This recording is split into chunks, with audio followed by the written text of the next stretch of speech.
Hey, we had to take a break. Jamie was getting a little bit too hot, so she had to change her sweating. There's a few things about Jareh. They make you purify. You purify. You either sweat.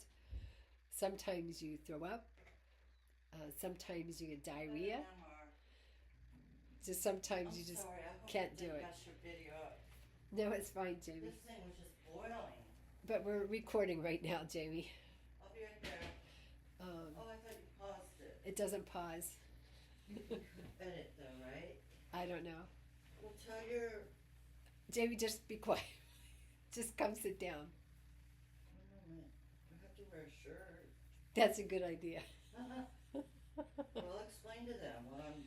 Jamie's changing her clothes right now because she was sweating too much. Yeah. But she's still going to sweat no matter what she puts on because Joey I like sweating. makes you purify. Yeah. One lady. If you were on pause, if I knew that, I would have hurried. Well, let me get back in the.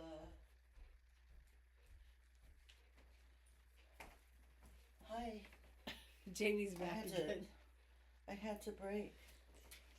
We're back. We'll continue. Mm-hmm. We'll continue where It's we left unusual. off. I'm not. We were doing the back of her head when she took the break, but we're here again. Thank you for having understanding. I'm not good with these video stuff. I think that's my shirt. It's 2 layers.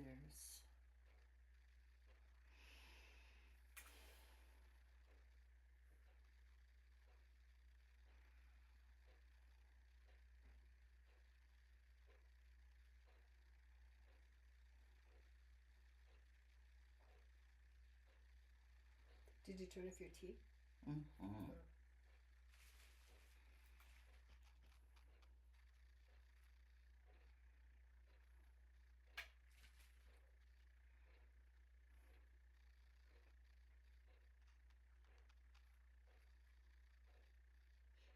Actually, all these chakras, they relate to certain organs in your body.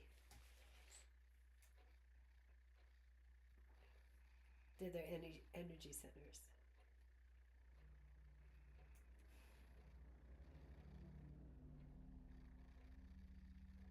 The endocrine system, like the pineal gland, the thyroid gland, and then the kidneys and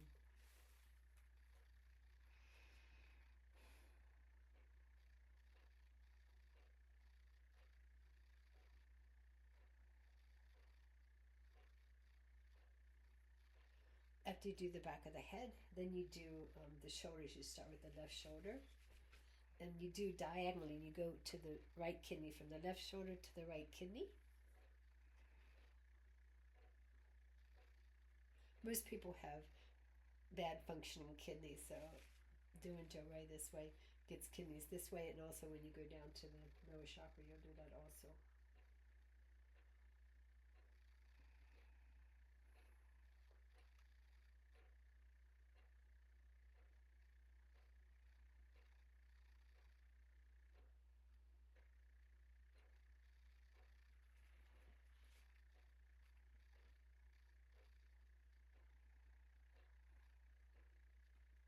You know, it's cold in there. I have a sweater and 3 shirts on, and Jamie just put her shorts.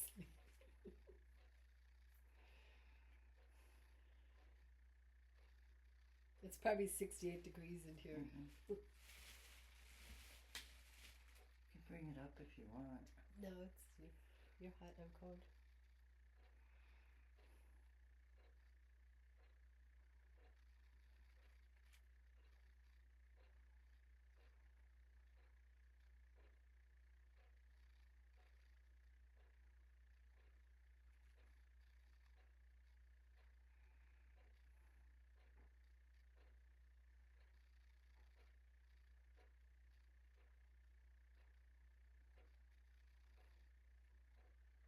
After you do the left side, then you move to the right side again, diagonally from the right shoulder to the left kidney.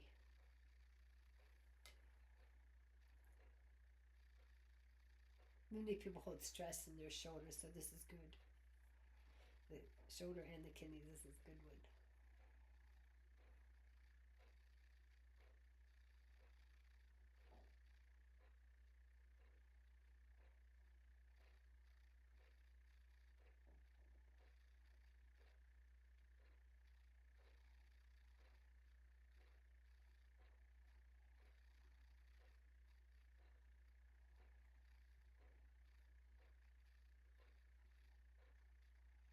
I also have a website, joeylifestyle.com. You could go there and you could set up an appointment if you want. Or come to the Swami's place in the promenade and give free Joe.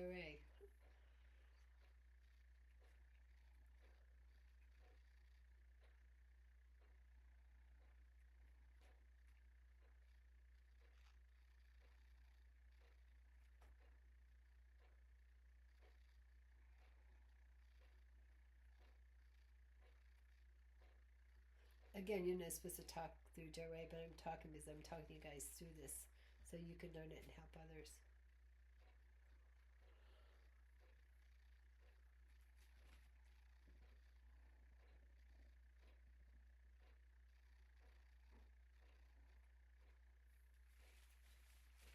The energy healing I'm using is it's a combination of, well, Reiki uses moon energy, Joe uses sun energy. The energy I'm using is sun energy, which is stronger. Moon energy moves as water, so it moves the toxins so that people don't have the blocks. It moves the energy, but it doesn't take them out of the body. So the toxins will eventually accumulate again into a spot that had them before. But this healing Joe, it pops them out. They just bust and they come out. I was lucky enough because, since I was a Kundalini master, I was able to see that and plus I was so sick, I was dying, I think it was 1 foot in the spiritual realm, so I could see a lot more. Interesting.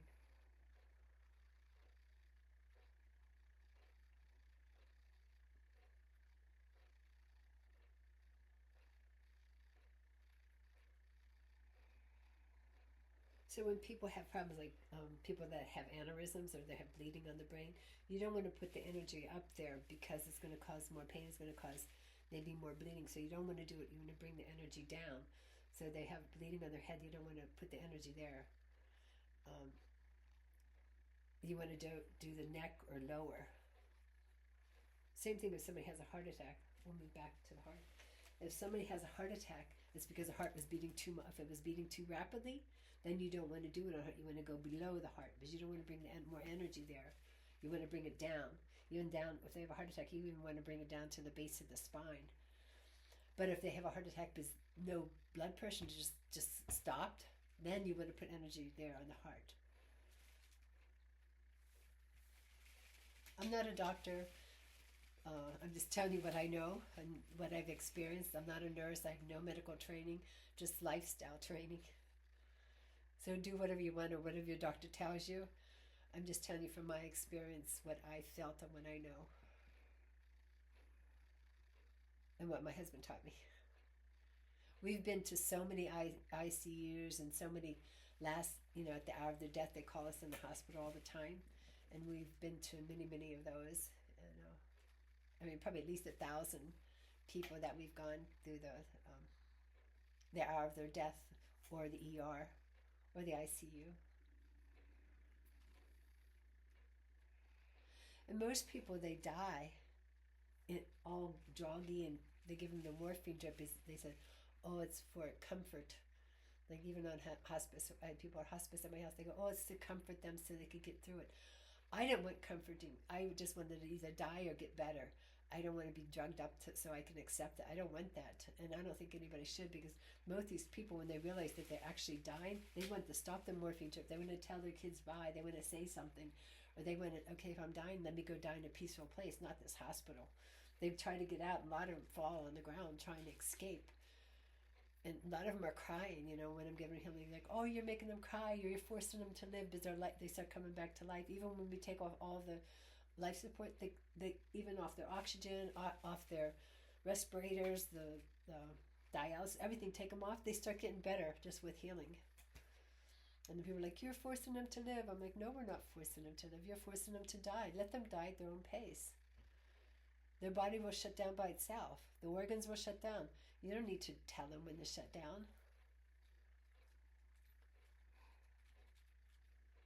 And when an old person don't want to eat anymore, don't force feed them with a feeding tube.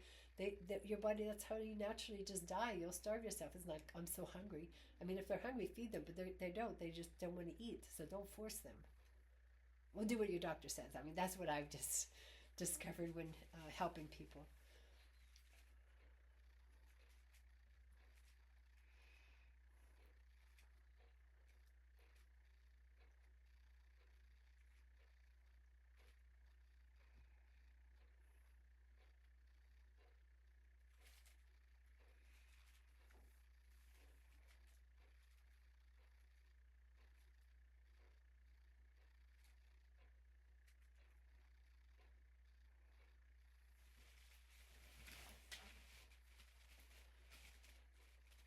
You okay, Jamie? It's a hard chair.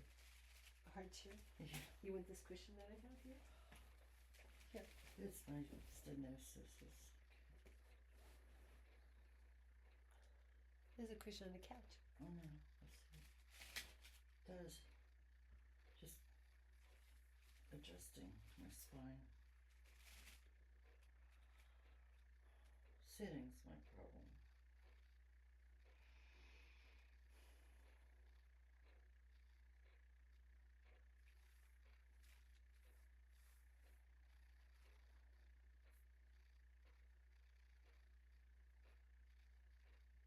And slowly you move down because you know you're going through the heart and then you're going through the lungs.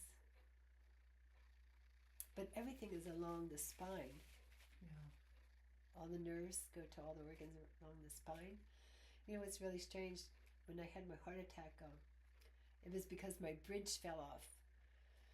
And how I know that is because about a week after I had my bridge fall off and I had the heart attack, my friend called after I could finally talk.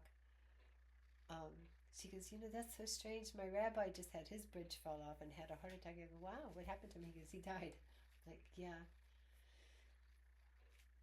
And I'm like, I'm so glad I'm alive, you know, but how I learned not to take oxygen. I thought oxygen's no problem. You should have oxygen. Everybody should have oxygen. You know, it's natural. But oxygen is a major killer. One of the ladies that used to come that had thyroid glands really swollen, we gave her a healing and they completely disappeared.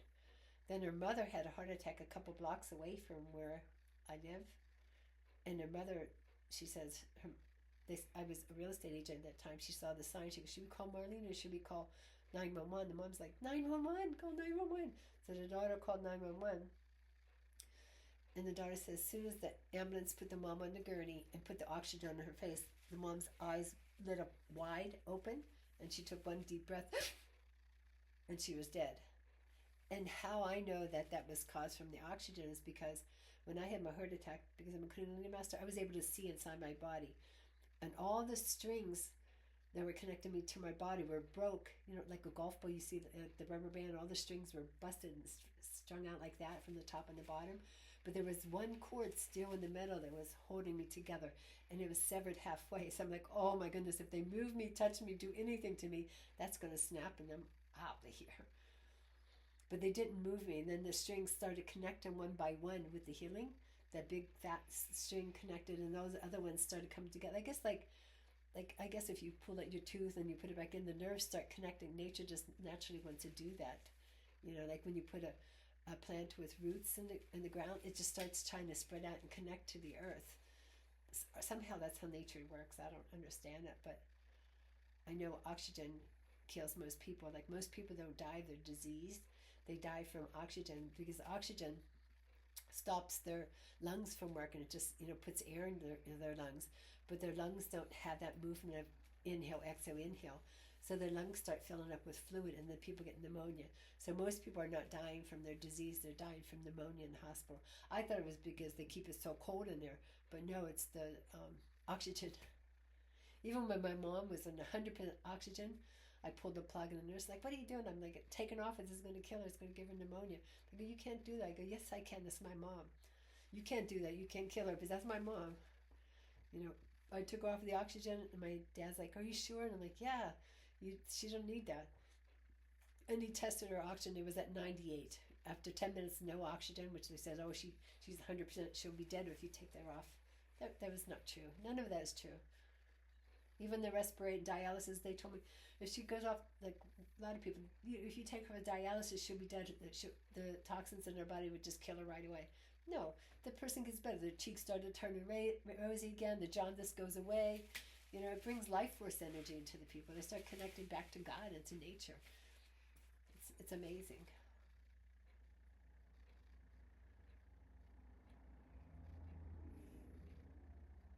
Then you slowly move down the spine. What I was telling you about when my bridge fell off, I was able to see the nerves in my body. And then when I went to the dentist like a few months later, I went to the dentist and I says, you know, I need the bridge put back on. He goes, oh, we have to do a root canal. I go, no, you can't, because I don't feel very well. And this is what happened. I told other dentists, oh, I had a heart attack. And they said, oh, we can't touch you. We can't touch you. We can't touch you. But this one dentist, he was a natural dentist. And I says, you know, I can't have Novocaine or anything. And they go, but, you know, a root canal is going to really hurt. And I says, I don't care. I want to live. So just please do it. And he goes, okay, if you're crazy enough to have a root canal with no Novocaine, I'm crazy enough to do it. He goes, just start screaming and I'll stop. And the whole time he gave me the root canal, my daughters and my husband were giving me healing. I didn't feel a thing. I didn't feel a thing. And he goes, that's amazing. I'm like, yeah, that's amazing. And then he put the bridge on. And then the next time I go, now I need to have all the mercury taken out of my mouth, because I'm realizing it's the mercury that's causing me the sickness. And he took out one quadrant of mercury from it, because he said, well, divide it into four sections. Because when the first time I went to dentist, I was 18, and I had 26 cavities and 6 extractions. I'm like, no way. You're not going to pull my teeth, because both my parents lost their teeth in their 20s. I go, no way, you're not going to do that to me. And then the dentist's like, well, it's going to be like Grand Canyons in there of mercury. I mean, he called it silver, he didn't call it mercury. Grand Canyons of silver in your mouth. I'm like, that's fine. I didn't realize how bad that was, but I wouldn't let them pull any of my teeth. I go, no way. And the whole time, I only lost one of those teeth that he was going to pull, 40 years ago? 50 years ago. I only lost one tooth from all the ones that they were going to pull. So don't pull your teeth, just tell them, feel them. Just feel it. But don't use mercury, use that white composite. Like after I got all my mercury out, now I have white composite. But as soon as they took out that one quadrant, I couldn't believe all the nerves stood up along my spine. I didn't realize, it's like a wilted tomato plant. Then all of a sudden, even just that one quadrant, all of the nerves along my spine, I'm like, oh, I didn't know that they stand up like that. Because mine were always just drooping down. I thought that's the way it was, until they took out the mercury. And then it's like, all of a sudden, like I said, it was the one that was affecting my heart, whatever tooth they had, because the whole thing, they all just sprung up like they were so happy. I'm like, well, this was it. And because I was able to see, I could tell that was it. It's very interesting. And then when you get about here, that's like the waistline, and the kidneys are there. You do the left, the one on the left first. The kidneys are kind of important, like not just the spine, where the energy center where the spine, that's the solar plexus, that's Manipurag. You want to do the kidneys individual, like go to the left.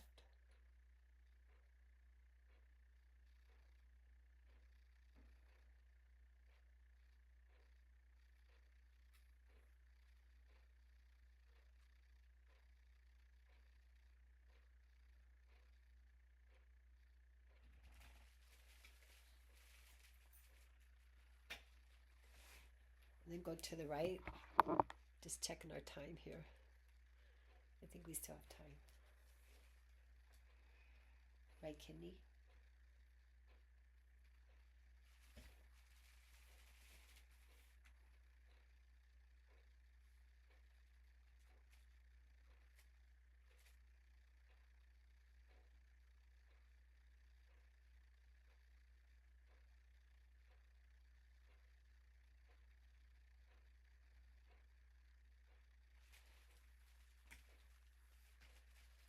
You shooting with that cushion under your tube? You okay? It's challenging. Almost done here. This is like, I have a disc pro. This fixes But it. I feel pretty good actually. It's usually sit on a cushion. I'm good. actually feel fabulous. Good. Yeah.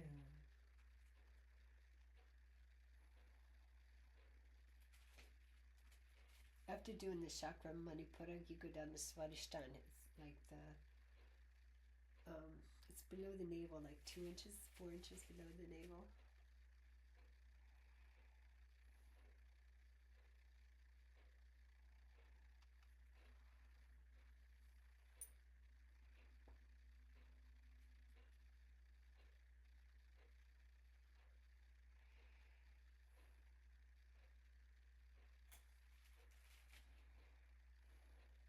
You can also do this if somebody's lying down. You know, like at the hospital, we always do it for people lying down. They just turn on their side and we do the back side like this. Like tomorrow, I'll probably do Jamie lying down so it's easier for her. Because a lot of people, most people can't meditate because they have so much pain. So this is like a meditation from the outside in. It's the assistance of somebody else to help you meditate. So it's very important to meditate, but most people have some type of pain in their back or in the body or somewhere. So it's really difficult for them to just don't think of anything because all they think is ow, ow, ow, ow, ow, you know. But this helps somebody meditate from the outside in to get them to be at ease so that it's less painful for them.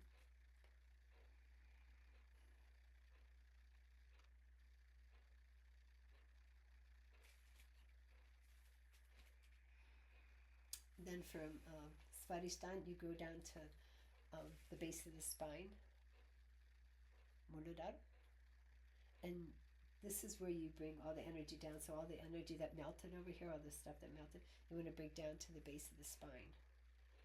This is Shanti, Shanti, peace, peace, peace.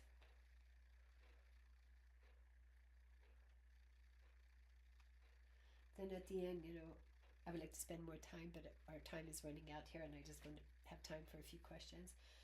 But at the base of your spine, you do this for a couple minutes. But then you also want to do a sweep, a clean sweep, like all the stuff to try to bring everything, all the stuff that melted, just to try to bring it slowly down.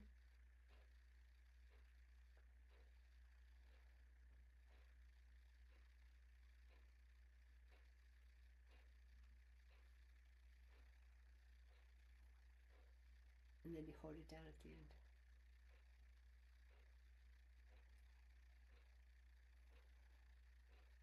Then after that, you tell the person, okay, finished.